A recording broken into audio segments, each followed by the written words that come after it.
Why do you pay taxes? You pay taxes because you think you should, because you value the public goods you get, because you think the state is legitimate, because you understand that everyone has to contribute, otherwise the whole thing falls to pieces. And I've worked in a lot of countries where I've seen what a lousy type of society that makes. And that's part of populism. If you look at Chavismo in Venezuela, you look at Argentina, this kind of delegitimization of institutions and social norms, and this sort of trying to really disrupt the pre-existing equilibrium.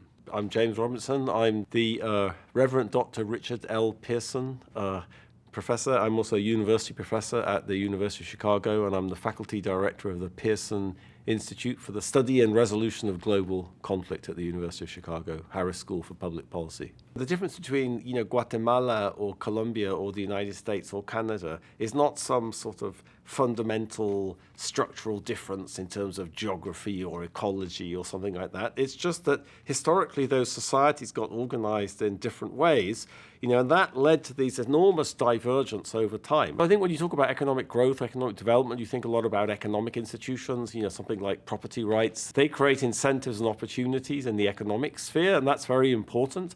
But, if you want to say, okay, why is it that the United States has better economic institutions than the Democratic Republic of Congo? My view is that that's fundamentally a political outcome. It's society that collectively chooses, through a political process, the institutions that it has. Yes, economic institutions are critical for the economy, but if you want to understand the variation across the world in these economic institutions, that's really about politics and the way power is distributed and exercised in society. So I would say the bottom line of most of my research is it's really the institutions in different societies that generate different patterns of long-run economic development. So poor countries tend to have institutions that don't create broad-based incentives or opportunities for people. They tend to favor narrow elites at the expense of society more generally, but successful economies have managed to create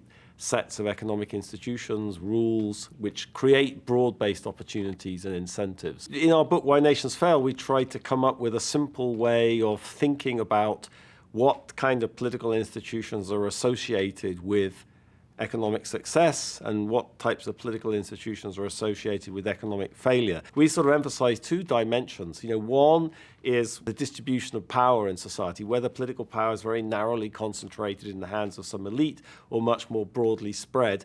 And we emphasize also at the same time the development of the state, so having it, whether or not you have an effective centralized state. What seems to be associated with successful economic performance is this combination of an effective centralized state with a broad distribution of political power. And when those things fail, that's when you have unsuccessful or much less successful economic development. Our view of the world is that these institutional differences, they're not related to some big fundamental difference in geography or ecology. So how do you prove that? How do you show that? Well, if you were a scientist, you do some kind of experiment. So the idea of a natural experiment is to exploit some facet of history, some variation in history, which is like an experiment, where you can hold constant some background factors, and you have a variation in something you're interested in, which is sort of experiment-like. Professor Acemoglu and I, we started doing some work on that. So we spend a lot of time, reading history books and thinking about history and thinking about historical divergence, historical patterns of economic development to try to figure out, where these natural experiments might be.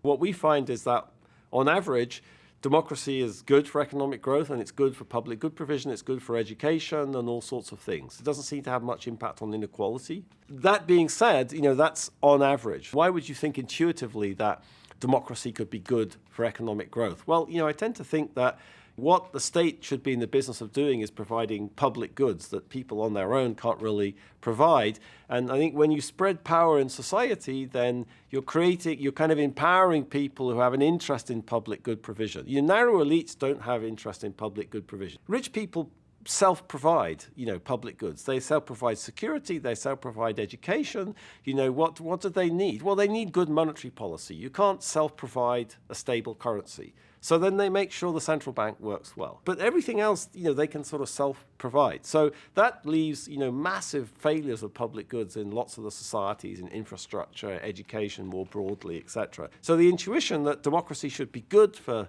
public good provision and development is just by spreading power. You empower people who have much more interest in these public goods getting provision. But what can destroy that is very clientelistic type of democracy, vote buying, patronage, and then democracy isn't about public good provision. It's about exchanging private goods, money, favors, jobs for votes. If you looked at, say, democracy in Guatemala, I'd say the problem there is that these traditional elites wield enormous power over what goes on. But if you looked in democracy in Venezuela, you might think, no, there the problem is this very clientelistic style of democracy, lacking an impulse towards public good provision. One of the things that most disturbed me about this, presidential discussion, for example, was this business about taxes. President Trump was going on a lot about, he didn't pay taxes. And, because he's so smart, he doesn't need to pay taxes. If you're really smart, you don't pay taxes. Think about a country like Argentina. They introduced income tax in 1932, and they created this very effective tax bureaucracy. But that tax bureaucracy collapsed in the 1940s when President Perón came to power. There was this delegitimization of the state and the political system, and people just stopped paying their taxes en masse, and the fiscal system collapsed, and it never recovered. So I think in this country, people tend to think, well, we have the Constitution, we have this elaborate set of rules and everything. But I think those examples suggest that, yeah, but that functions so well because you have this set of social norms underpinning it that are very functional.